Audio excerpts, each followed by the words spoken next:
Welcome to the fifth video of 10 short videos called Schizophrenia Demystified. I'm Dr. Linda Snow-Griffin, a retired psychologist and the mother of a son with schizophrenia. The title of this video is, Are People with Schizophrenia Violent? If you knew that your neighbor had schizophrenia, would you be afraid?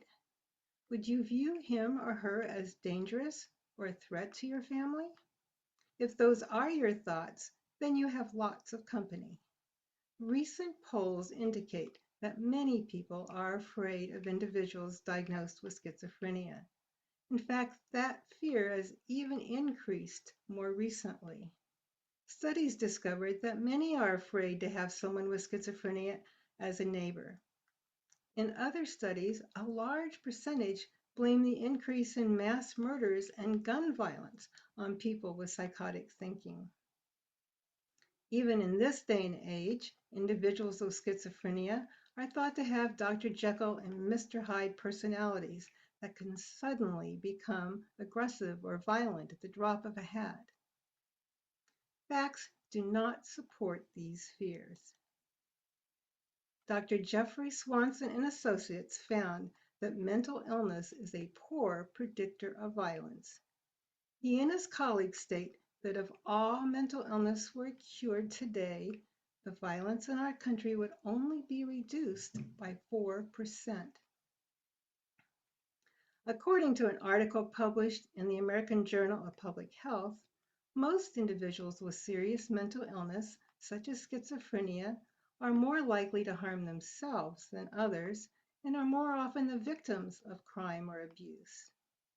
Being passive rather than aggressive is more characteristic of schizophrenia. Symptoms of schizophrenia often make those with the illness more vulnerable, which leads to this shocking fact that they are 65 to 130% more likely to be victims of violence than are members of the general population. Yes, of course there are some people with schizophrenia or some other forms of mental illness that can be violent or commit mass murders. And of course, when this happens, it needs to be addressed. However, the reason for mass murders are more complicated than just casting blame on a single group of individuals.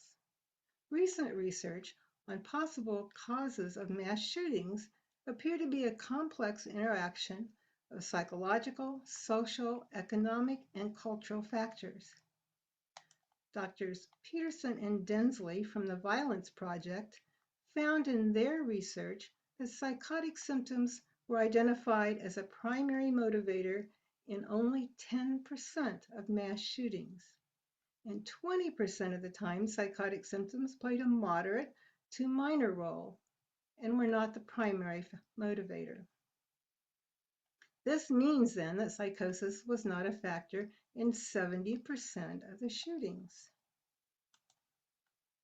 Stigmatizing people with schizophrenia is not the answer to curing mass violence or violence of any kind, nor is it helpful to those suffering from the illness. Stigmatizing can be a form of social violence.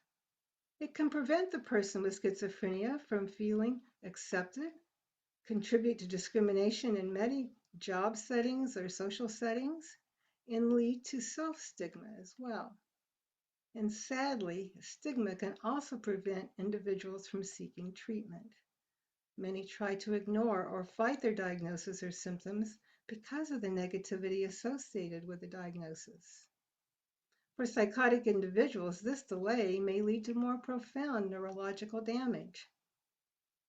We can all do our part to make living with schizophrenia less difficult and the path to treatment easier.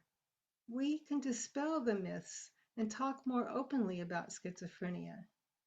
Rather than being afraid of our friends and our loved ones with schizophrenia, we need to find ways to protect them and to help them get the kind of care and understanding and respect that they deserve.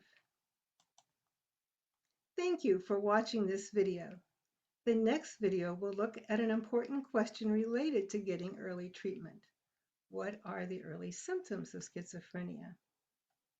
For more information, you can visit my website, Snow-Griffin, PhD.com. And if you have any questions, my contact information is on the website. Thank you for watching this video, and be sure to watch the next one.